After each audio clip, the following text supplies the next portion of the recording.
there, welcome to East Bay Real Estate TV. I'm Lisa Doyle with J-Rock the Realtors, and we are doing a series of segment interviews to help families that are looking to move into our area. We get a lot of questions about our schools. You know, as you know, some of the biggest draws to the East Bay, especially the Danville area, is families moving here because we have terrific schools. So today I have a special guest to answer some of the biggest questions that we're hearing about school changes and what's happening in our district. This is Ann Dodson. She is the principal of Tassajara Hills Elementary School here in Danville. Thank you so much for joining us. We really appreciate it. You're welcome. Thank you. So tell me, I just have a few questions that I wrote down for you, Ann. First of all, how old is Tassajara Hills? When was the school built? This is its 14th year. 14 year? Good. That's longer than I thought even. You know, and we live close, so. So as far as one of the most common questions I get, especially from families considering moving into our area, is about the schools. Are we impacted at this point? And we thought with the opening of the new elementary school, you know, Alamo Creek, the school in that area, Creekside, that would have taken the pressure down a little bit. Mm-hmm. What's going on with that? It did help. It did help with some of our families who had been on waiting lists for a long time to get in here. Although we do still have a waiting list at 3rd, 4th, and 5th grade. Okay. But it has taken off some of the pressure from the waiting lists. So what about the kindergarten entrance? I think that's the most common question I get from families moving, especially to the Danville area, in California, in the Bay Area, but they want to come here from, say, Fremont, San Jose, that area. It's kindergarten. Are we pretty open in that at that level right now? Yep. Good. Every parent who registered for kindergarten has a spot and Wonderful. is enrolled here. That's good. Yeah, that's uncommon. I guess Creekside probably helped. That's good. So as far as class sizes, I know one of the biggest concerns most of the families have is California has changed the class size. Now we went from, tell me a little bit about what the change was. Like, well, how many students per class now? Well, now we're at 26. Okay. 26 to 1 in kindergarten, 1st, 2nd, and 3rd grade. Okay. And then the older kids are a little bigger than that, yes. right? And the class size was 20, is that right? Okay. Yeah, 20, and then we went up to about 22 with some flexibility. Okay. Now we are at 26. Wow. So it's not a significant change, although do you feel like that's, I guess, what would be the impact on the classes at that point? What do you think? Well, we're still one of the smallest districts in the area, if you look at the surrounding districts. So we're fortunate that we're still under 30 and only at 26. But it's a different makeup in the classroom. Just the environment is different. There are more bodies in there. There are more kids to get to than there were before. So teachers are doing things a little bit differently, having larger groups. A little more organized. Right. Well, you know, what I've loved about having kids in the district in this area has been there's so much parent involvement. I know parent volunteers, parents helping out in the classes make such a big difference for the teachers. And so I think we're all very lucky that we live in an environment where there's a lot of parents, which I think the parent involvement has really helped our schools to be stronger. It has, and we depend on those at our primary grades. So we have parents in those classrooms every day. Yeah. And that helps with the class size. And it's fun, too. And I know the kids want us still at that point, you know. You get to middle school and it's a whole different story.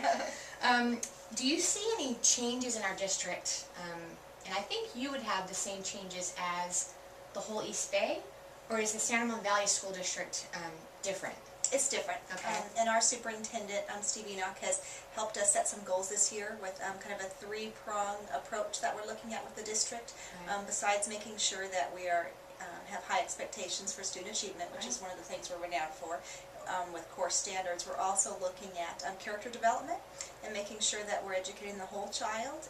And so we have a number of programs here at Tassajara Hills to address that, but we're really taking a closer look at what are we doing to make sure that we're creating young adults that are people you want to live next door to. Exactly. And then a third prong is the whole 21st century learning, that we're trying to get our students to be able to create new information and use a lot of resources with technology in new ways to really expand their learning a little differently. Wow.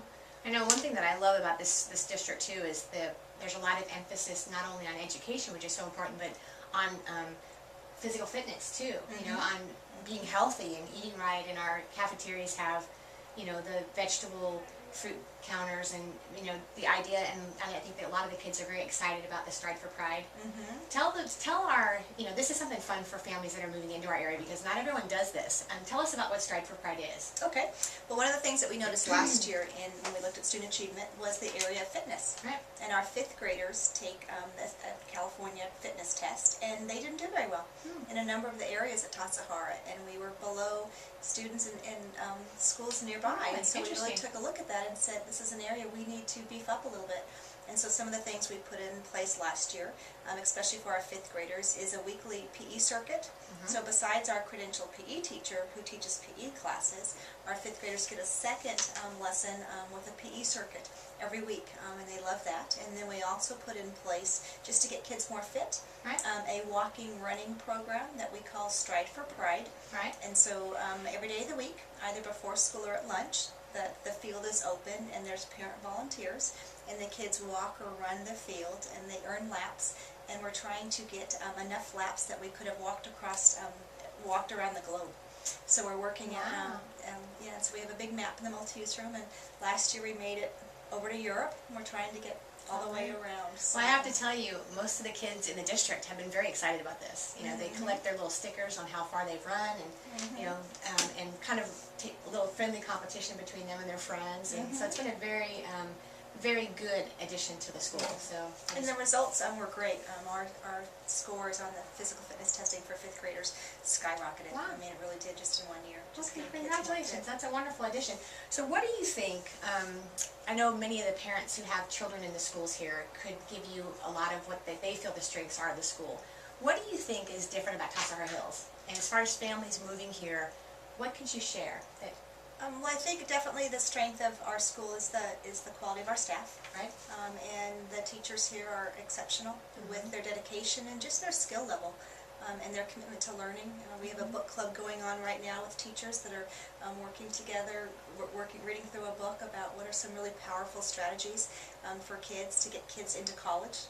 And how do we, even at the kindergarten, 1st grade level, treat kids like scholars, like college students. And so we have a book club with our teachers, and we're working through different strategies on a monthly basis. So that's just one example of what an incredible group of learners our teachers are. And they're the lead learners here, and that really is different from many schools.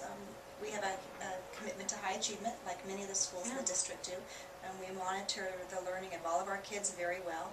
And we have 7 years of longitudinal data on kids that we're tracking kids in the area of reading, and our staff does an exceptional job of really making sure that we're monitoring kids on a weekly basis, some kids every other week, some kids once a month, to really make sure that all kids are learning at high levels.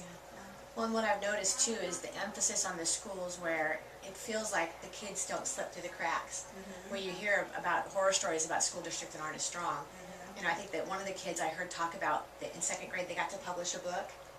You know, that's a powerful thing for a child to get higher self-esteem, and you know, it's just a wonderful school. So, you know, we so much appreciate your hard work and the effort that you're making with the school system, and you know, so much appreciate you sharing today. Thanks. And I think that any family moving into the district, or any family who lives here and wants to know about what's going on, this is a wonderful addition. So thank you so much. It's a whole community effort.